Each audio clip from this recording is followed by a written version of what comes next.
রোজা রাখা অবস্থায় স্বপ্নদোষ হলে রোজা থাকবে কিনা, রোজা থাকা অবস্থায় হাতের বা পায়ের নখ কাটা যাবে কিনা, বালতি দিয়ে গোসল করতে গেলে অনেক সময় শরীরের পানি বালতিতে চলে যায়, তখন কি সেই পানি পবিত্র থাকে? সে পানি দিয়ে গোসল করলে পাক হতে পারবো কি? রোজা রেখে মেহেদি নখে আর মাথায় দেয়া যাবে কি না? মোবাইলে কোরআন শরীফের অ্যাপস ডাউনলোড করে তেলাওয়াত করলে কোনো গুনাহ হবে কি? রোজা অবস্থায় আতর বা পারফিউম করার বিধান কি? কেউ যদি ফরজ সালাত আদায় না করে রোজা রাখে, তার রোজা রাখার যৌক্তিকতা কতটুকু? স্বামী স্ত্রী ঝগড়া করে কতদিন কথা না বললে গুনাহ হবে?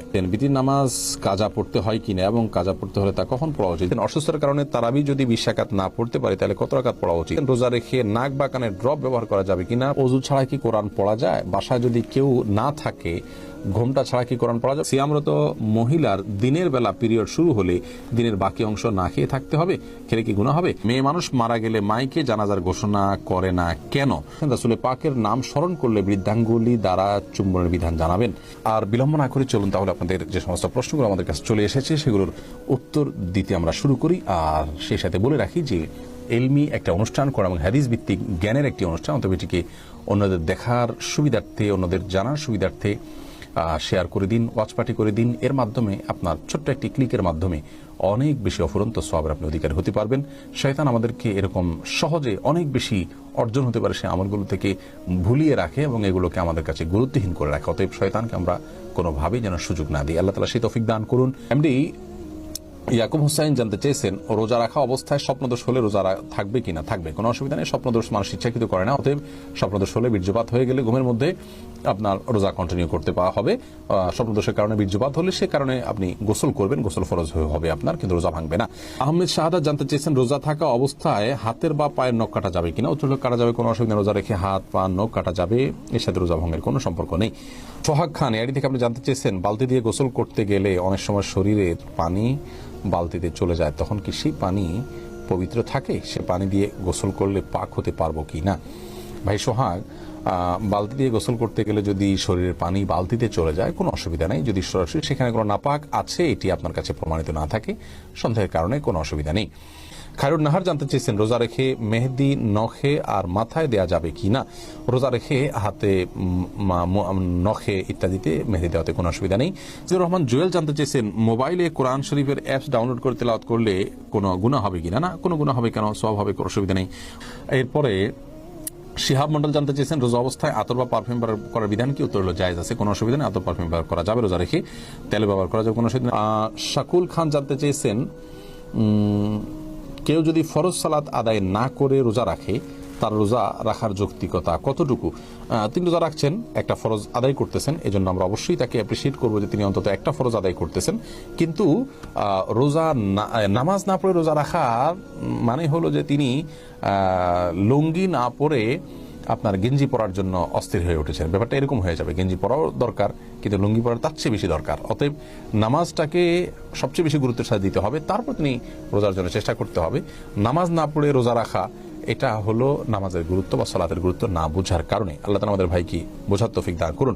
কাহিনী আইডি থেকে আমরা জানতে চাচ্ছেন, স্বামী স্ত্রী ঝগড়া করে কতদিন কথা না বললে গুনাহ হবে? 3 দিন পর্যন্ত আপনি কথা না বলে থাকবেন। নবী সাল্লাল্লাহু আলাইহি ওয়াসাল্লাম বলেছেন, লা ইয়াহিল্লু লিমুসলিমিন আইয়াহজুরা আখাহু ফাওকা 3 আইয়াম। কোন মুসলিমের জন্য অন্য মুসলিমের সাথে 3 দিনে বেশি কথা না বলে তাকে বয়কট করে থাকা জায়েজ নয়। অতএব 3 দিনে বেশি আপনি স্বামী স্ত্রী কথা না বলে থাকা উচিত নয়। এটা অন্য যে কোনো মুসলমানের জন্য যেরকম, তাদের জন্য একই কথা প্রযোজ্য। ফিকার খান তাসিন জানতে চেয়েছেন, বিতির নামাজ কাজা পড়তে হয় কিনা এবং কাজা পড়তে হলে তা কখন পড়া উচিত? জি, বিতির নামাজ আপনি কাজা করবেন। অনেক ওলামারা বলেন যে বিতির নামাজ যদি দিনে কাজা করেন তাহলে আপনি জোর রাকাত পড়বেন, যেহেতু দিনে কোনো জোর রাকাত নাই। এই মতটা কতটা অথেন্টিক, এই মতের সপক্ষে কোনো হাদিস আছে কিনা আমি জানি না। তবে অন্য সমস্ত আমলের সাথে যদি আমরা এটাকে তুলনা করি তাহলে দেখা যায় যে আসলে দিনের বেলায় বা যে কোনো ইবাদত যখন কাজা করা হয় তখনকার অবস্থা বিবেচনায় রাখা জরুরি নয়, বরং যেই ফরম্যাটের ইবাদত কাজা হয়েছে ওই ফরম্যাটে আদায় করতে হয়। যার কারণে আমরা মনে করি যে দিনের বেলা কাজা করলে সেটা 3 রাকাত বা বিজয় সংখ্যক করবে। ফারজানা শিরিন, আপনি জানতে চেয়েছেন অসুস্থতার কারণে তারাবি যদি 20 রাকাত না পড়তে পারে তাহলে কত রাকাত পড়া উচিত? তারাবি 20 রাকাত না পড়তে পারলে যতটুকু তৌফিকুল্লাহ ততটুকু পড়বেন। তারাবির রাকাত ফুলফিল না করলে যে কোনো গুনাহ হবে এমন না, ফরজ রোজার মতো। অসুস্থতার কারণে আপনি যদি 2-4 রাকাত 6 রাকাত কমও পড়েন কোনো অসুবিধা নেই।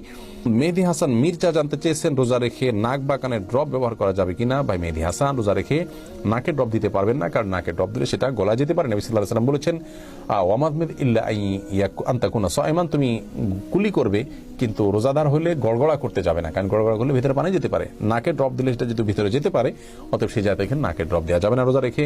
কিন্তু কানে ড্রপ দিতে পারেন, চোখে ড্রপ দিতে পারেন, যে চোখের সাথে আপনার আমাদের গলার সম্পর্ক নেই, কানে ড্রপ দিতে পারেন, সেটারও সরাসরি সম্পর্ক নেই।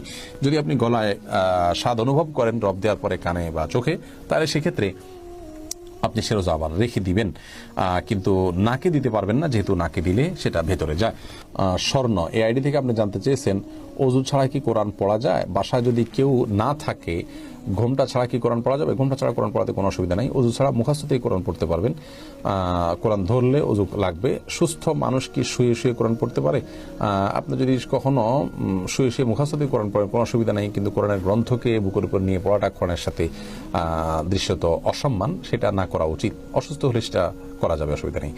এমডি রাইসুল রেজা জানতে চেয়েছেন সিয়ামরত মহিলার দিনের বেলা পিরিয়ড শুরু হলে দিনের বাকি অংশ না খেয়ে থাকতে হবে, খেলে কি গুনাহ হবে? না খেয়ে থাকা উচিত বাকি অংশ, তার রোজার সম্মানার্থী করা উচিত। মোহাম্মদুল্লাহ ইমন জানতে চেয়েছেন মেয়ে মানুষ মারা গেলে মাইকে জানাজার ঘোষণা করে না কেন? মানুষ মারা গেলে জানাজার ঘোষণা কেমন হওয়া উচিত? দেখুন, এটাকে আজানের বিকল্প হিসেবে বা আজানের সমপর্যায়ের ঘোষণা এটাকে বানিয়ে নেওয়া উচিত নয়। জাস্ট জানাজানি হলো, সেটা মাইকের মাধ্যমে হতে পারে। পুরুষদের যেরকম মারা গেলে অমুকের জানাজা হবে, অমুক মারা গেছেন, অমুক সময় জানাজা হবে, ঘোষণা দেওয়া যেতে পারে। মহিলাদের ব্যাপারটাও ঘোষণা দেওয়া যেতে পারে, কোনো অসুবিধা নেই। তৌফিক এলাহি কাদেরী আপনি জানতে চেয়েছেন রাসূল পাকের নাম স্মরণ করলে বৃদ্ধাঙ্গুলি দ্বারা চুম্বনের বিধান জানাবেন।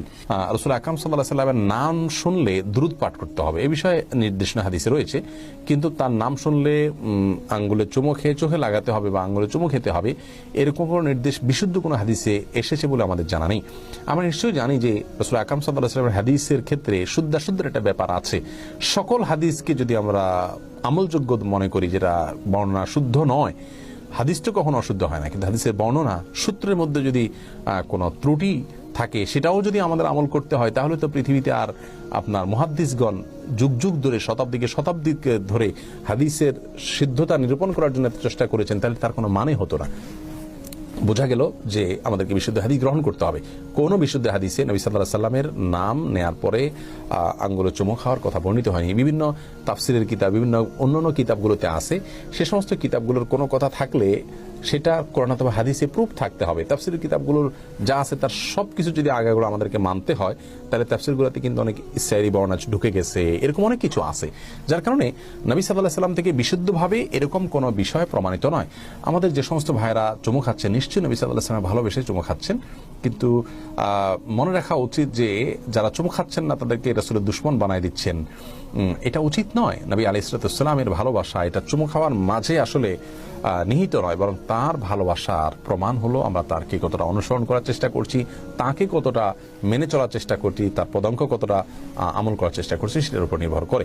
আল্লাহ তাআলা আমাদেরকে বোঝার তৌফিক দান করুন এবং হেদায়েতের উপরে রাখুন, এবং বাড়াবাড়ি এবং গোলামি থেকে বা ভ্রান্ত